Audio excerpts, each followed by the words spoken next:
Spy Kids is back with many crazy reactions, but without any of the original cast, and there's a reason why. Ever since Spy Kids Armageddon was released on Netflix, there have been a lot of reactions and negative reviews, especially since the original cast couldn't reprise their roles or make a cameo appearance. But more explanations have come forward as to why the original Spy Kids, Alexa Panavega, who played Carmen, and Daryl Sabara, who portrayed Junie, were excluded from this movie, and let's just say that it didn't make people happy. However, one thing that has stood out from prominent critics is that the reboot was never needed, and that's because fans have gotten to lose hope with reboots over the years. So they think that making another Spy Kids movie after such a long time isn't worth it. According to some, the franchise already had a successful run and shouldn't have been tampered with. But then the director of the original Spy Kids, Robert Rodriguez, brought back the reboot, and he acted solely on what he believed the fans wanted. Robert said that ever since the original Spy Kids ended, he continued to get favorable reviews, especially from parents whose kids enjoyed the original and had to rewatch it a couple of times. Also, new parents who grew up enjoying the film have been thrilled to show their own kids and watch them fall in love with one of their favorite movies. He continued by saying, "Also, my kids who were in the original films are now old enough to appreciate it even more, and they tell me anecdotally how much their friends still talk about how much that movie meant to them." So it seemed like a really full circle time to bring the series back. Robert really acted on the excellent reviews to bring back the franchise, but many fans think the new version is a total downgrade. According to the fans who have shown great disinterest in the movie, their primary complaint has been that it lacks the fun and color that the original cast brought to the show. Also, there are concerns about the CGI as well, which is that it's not as innocent and fascinating as the experience gotten from watching the original film. A fan on Twitter said, "Do we need a Spy Kids reboot? I personally am still not over the original, not gonna lie." Another person replied to them saying, "Didn't they already try to reboot Spy Kids and fail? Nothing will ever be better than the original. The complaints keep getting worse." As another reaction to Spy Kids, Armageddon is that the cast, Gina Rodriguez and Zachary Levi, who are playing the parents, lack chemistry. The original series, which featured Antonio Banderas and Carla Gugino, was so perfect for the viewers that they thought this new casting was a big insult to the former one. Carla and Antonio gave a lovely performance with a natural chemistry that made the movie so enjoyable. But it's a different case with Gina and Zach because their efforts to portray that relationship look forced and uninteresting to fans who still remember what made the original so charming. A Twitter fan made their displeasure known by saying, "Going from Carla Gugino and Antonio Banderas to Zachary Levi and Gina Rodriguez might be the single biggest downgrade from original to remake in cinematic history." And there are so many other widespread reactions to how the pair of Gina and Zachary are underwhelming. However, much of this hatred for the new cast could be a result of some controversies that they have been involved in before now. Earlier in 2023, many fans got angry with Zach after he gave a strong opinion against vaccination. Gina has had her share of controversies as well, starting from when she said the N-word while singing along to Ready or Not by the Fugees. She got into another controversy when a struggling Latina student needed her help to pay for tuition. Instead of Gina ignoring or offering to help, she asked that they both research for Hispanic scholarship funds together. So these and many more created a lot of dislike for Gina and Zach, even before they got cast in Spy Kids. Despite the dislike for the reboot and the choice of casting, Gina and Zach play Nora and Terrence Tango, who are called the world's greatest secret agents. Their children, Tony and Patty, became spies to save their parents and the world. So it's an imitation of the original film, but with a different cast and characters from the first. Although fans have voiced concerns about the lack of chemistry between Zach and Gina, Robert thinks their friendship is undeniable and looks just perfect on screen. Also, Gina confessed that getting to work with Zach is like a dream come true. However, the major complaint about this latest reboot, which has the original director in charge, is that the original cast who played the kids' roles could have made an appearance at least. But Robert said that Alexa Panavega and Daryl Sabara weren't included in the making of Armageddon because he wanted to create a new family without attaching them to the original one. Also, it's been a long time since the characters of Alexa and Daryl were seen last in the Spy Kids franchise, so bringing them back would have been a little bit complicated and affected the new family. So all Robert wanted to do was give Spy Kids a fresh start without mixing it all up. Also, bringing a new cast to the show would allow for a unique experience for the older fans of the franchise and the younger ones who are discovering the movie. But Robert has assured the fans that he wouldn't mind bringing in Daryl and Alexa as Junie and Carmen later in the future. He said, "I would love to bring back Carmen and Junie. I would love to connect the worlds. That would be so fun. It could still be in the same world. So if we get to make more films, there could easily be legacy characters that come back. Robert is still very much in contact with the original cast, and he could have easily negotiated with them to make a feature if he wanted to. Also, he said, Spy Kids is just like the James Bond series, which is about family and can be brought back at any time. Although Armageddon is an imitation of the original, it's slightly different as there's an advancement in technology which is more believable than it was 20 years ago. Robert said, so there's such a heavy tech element in this film, it makes it believable. The kids could outwit the adults just by knowing game theory and knowing games, so that was fun to bring that back. Even though the original cast couldn't make it to this latest reboot because it's about a new family, there's the possibility that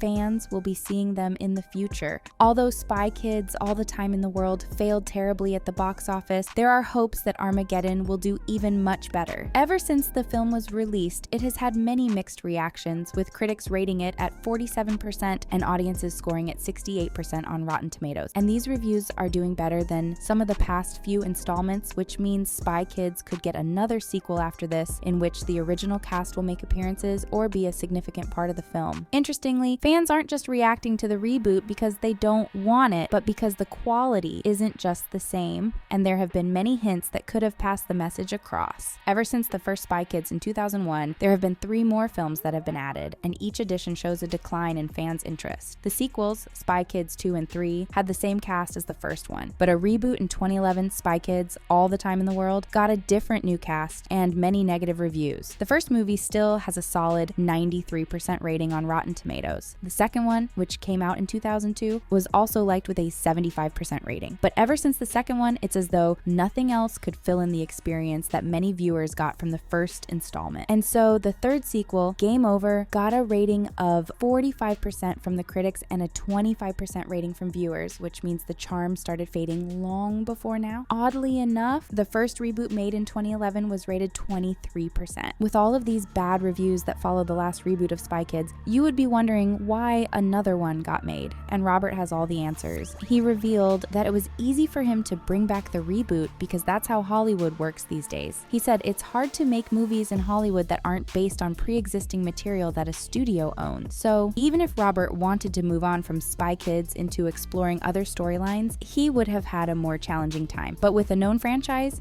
he was able to get it done quickly. He added that it pays much more to continue making as many sequels and reboots to an original story that was a hit. And just like most of his other projects, Roberts wrote Armageddon with his son Racer Max, and another of his sons, Rebel, composed the score, while his ex-wife and mother of his children, Elizabeth Avellin, produced the film. Aside from being inspired by the past reviews, Roberts also mentioned that the film is based on his family, which comprises his 5 children and his 10 brothers and sisters. So it's a storyline that has a continuity that children will always enjoy and for adults to revisit just for the memories. What do you think of the reason why the original Spy Kids were left out of the reboot? Share your thoughts in the comments, and thanks for watching.